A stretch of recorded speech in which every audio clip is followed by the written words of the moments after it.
তুমি কি আমার বন্ধু হবে? হে হে হে, তোমার সাথে আমি কেন বন্ধুত্ব করব? খরগোশ মন খারাপ করে চলে গেল। আজকে যদি আমার মা বেঁচে থাকতো তাহলে কেউ আমাকে এভাবে অবহেলা করত না। বন্ধুরা, আজকের গল্পটা একাকিত্ব কষ্টের, তবে হতাশা নয়। এক জঙ্গলে থাকত এক ছোট্ট খরগোশ। চারপাশে সবাই দলে দলে খেলত, কিন্তু খরগোশটা থাকত সবসময় একা। খরগোশ অন্যান্য প্রাণীর কাছে যায় বন্ধুত্ব করতে। খরগোশ বানরের কাছে গেল বন্ধুত্বের করার জন্য। খরগোশ বলল, তুমি কি আমার বন্ধু হবে? বানর বলল, হে হে হে, তোমার সাথে আমি কেন বন্ধুত্ব করব? খরগোশ মন খারাপ করে চলে গেল বানরের কাছ থাকে। তারপরে খরগোশ গেল পাখির কাছে। খরগোশ বলল, আমি কি তোমার বন্ধু হতে পারি? পাখি বলল, না, আমার অনেক বন্ধু আছে, তুমি চলে যাও। খরগোশ আবারও মন খারাপ করে চলে গেল পাখির কাছ থেকে। তারপরে খরগোশ গেল শিয়ালের কাছে বন্ধুত্ব করার জন্য। শিয়াল ভাই, আমি কি তোমার বন্ধু হতে পারি? হা হা হা, তুমি তো অনেক ছোট, তুমি আমার কিভাবে বন্ধু হবে? তুমি চলে যাও এখান থেকে, ছোট খরগোশ। খরগোশ শিয়ালের কাছ থেকেও চলে যায়। সবাই তাকে দূরে ঠেলে দেয় আর হালকা ধাক্কা দেয়। খরগোশ বন্ধুত্বের হাত বাড়ালো, কিন্তু জঙ্গলের অন্যান্য প্রাণীরা তাকে মেনে নিল না। তার মন ভেঙে যায়।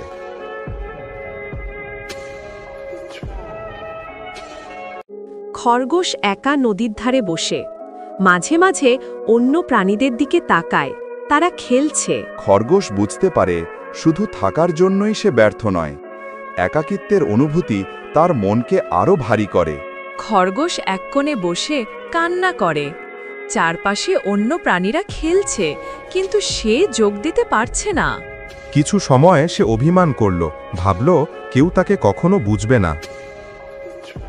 খরগোশ তার ছোটবেলার স্মৃতি মনে করছে। মায়ের হাসি, ছোট বন্ধুদের সঙ্গে খেলা। মনে হচ্ছিল সব সময় ভালো থাকে না, কিন্তু স্মৃতিগুলো তাকে কিছুটা স্বস্তি দিচ্ছিল। খরগোশ উঠে অন্য প্রাণীদের দিকে এগোয়। বানর এবং পাখিরা প্রথমে অবাক, তারপর কৌতূহল দেখায়। তারা বলে, আজকে থেকে আমরা বন্ধু। তারা সবাই একসাথে খেলে অনেক আনন্দ করে। খরগোশ বলল, যদিও একাকিত্ব কষ্ট দেয়, সাহস দেখালেই নতুন শুরু সম্ভব। কিন্তু হঠাৎ করে একদিন বানর বলল, খরগোশ আমাদের সাথে খেললে আমি তোমাদের সাথে খেলব না।